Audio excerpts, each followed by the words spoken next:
দেখো বন্ধুরা, অঙ্কটি খুব ভালো। একটি সমকোণী ত্রিভুজের সূক্ষ্মকোণ দুটির অন্তর 2π/5 হলে ষষ্ঠিক পদ্ধতিতে কোণদ্বয়ের মান কত? আমরা এই ত্রিভুজটি এঁকেছি, দেখো তার এই কোণ সমকোণ আর সূক্ষ্মকোণ হচ্ছে বি কোণ এবং সি কোণ।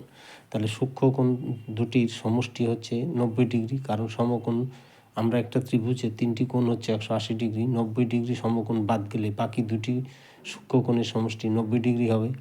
তাহলে সেখান থেকে বি কোণ প্লাস সি কোণ 90 ডিগ্রি, আর বি কোণ মাইনাস সি কোণ দেওয়া আছে, অন্তর দেওয়া আছে 2π/5।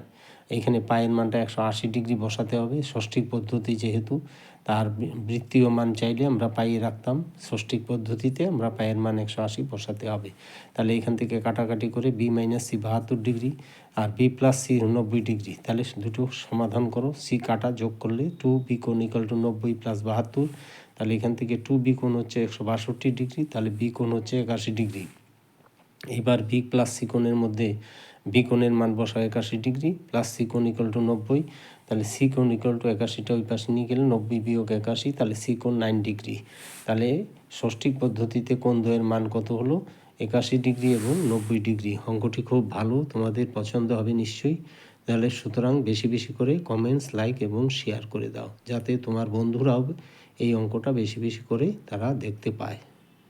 ধন্যবাদ।